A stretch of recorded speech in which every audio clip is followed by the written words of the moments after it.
Boa noite, minhas irmãs e meus irmãos, que a suave paz do Divino Mestre Jesus seja nos vossos corações.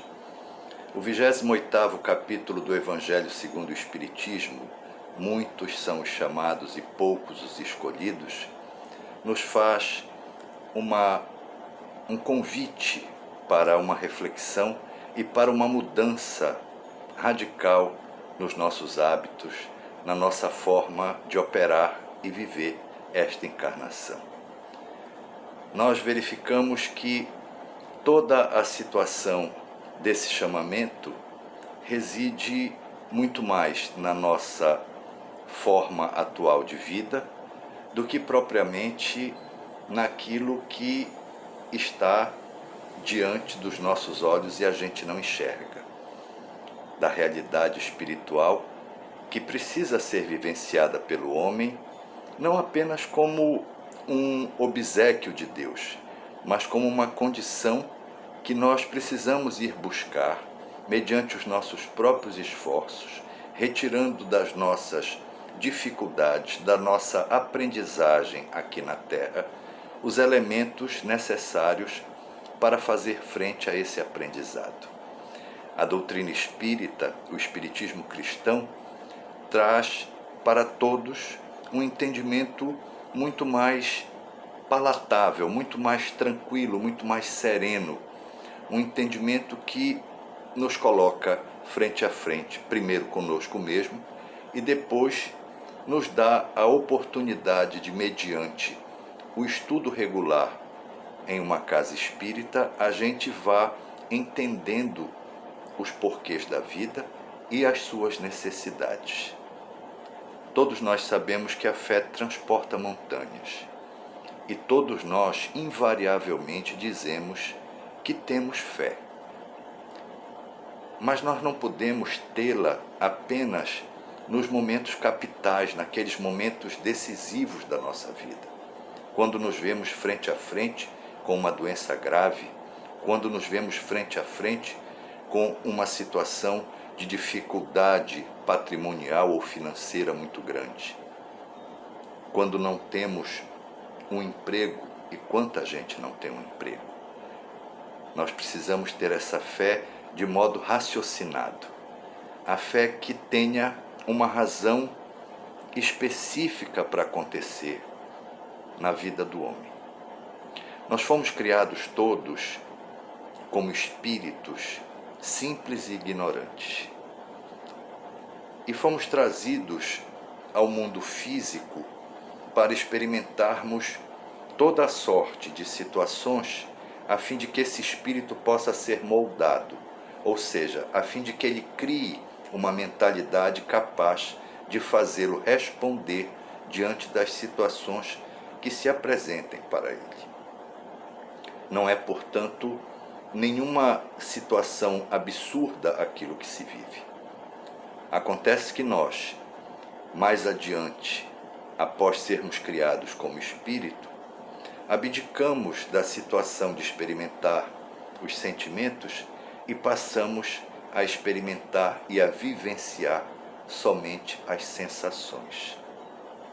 As sensações são situações que nos iludem, que trazem para nós apenas aquele prazer momentâneo, aquela situação que tem um prazo de validade muito curto e que absolutamente não nos traz nenhum conteúdo capaz de nos fazer melhores, de nos traduzir paz e harmonia.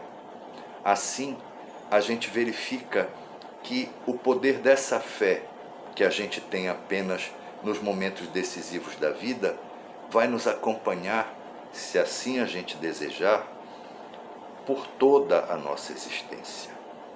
Será então a fé raciocinada que a doutrina espírita propõe à humanidade.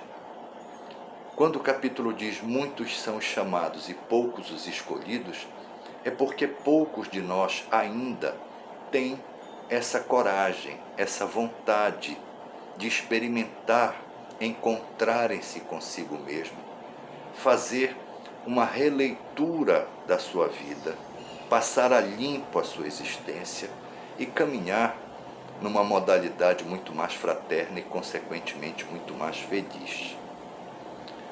O que nos faz ter essa fé que logo adiante irá transformar-se em convicção?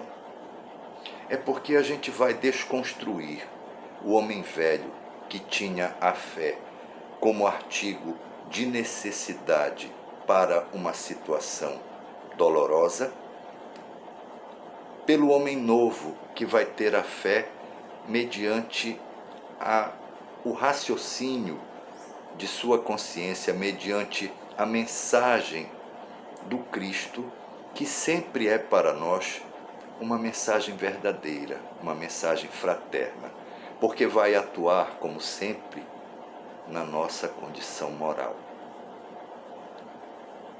Quando a gente começa a vivenciar essa fé raciocinada, a gente percebe que nós poderemos ser os escolhidos dentre aqueles muitos chamados. Isto não constitui absolutamente nenhum privilégio, mas é de fato uma escolha que modifica positivamente a vida. Nós precisamos então buscar essa condição não apenas como uma necessidade, mas como um direito que nós temos, um direito espiritual que irá posteriormente transformar-se também no direito de servir. Iremos aprender, frequentar uma classe escolar espírita, onde teremos companheiros de todas as variáveis sociais, de todas as situações sociais. Nos igualaremos.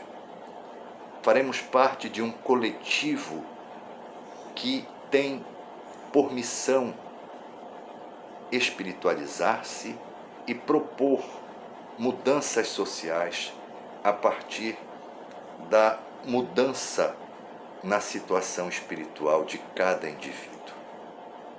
O Espiritismo tem essa expectativa sempre, por isso suas portas permanecem abertas e os convites aqui serão sempre reiterados. Nós precisamos, meus irmãos, mudar. Assim como o ano mudou, nós precisamos mudar. E mudar para melhor. Mudar para uma consciência mais fraterna, para uma consciência que nos dê a amenidade, a tranquilidade de respirar em uma situação mais feliz. Não é absolutamente, voltamos a repetir, um privilégio que a doutrina espírita oferece. É um direito a conquistar a felicidade. A felicidade é ser o escolhido? É. Dentre muitos chamados? Sim, é. Por que então eu não vou tornar-me um escolhido? Eu serei o escolhido de quem?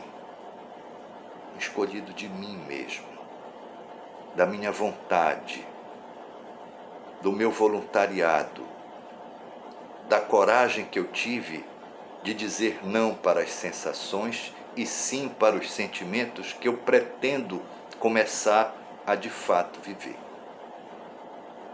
Experimente neste ano novo, neste novo ano de 2021, essa condição.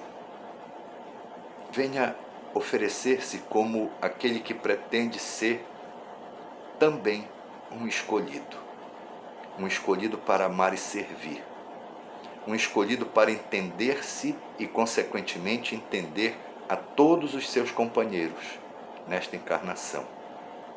Um escolhido que pretende ver na família que Deus lhe deu o obséquio maior da vida, o laboratório divino na Terra, onde todas as situações apresentam-se para que cada um dos seus membros cresça espiritualmente.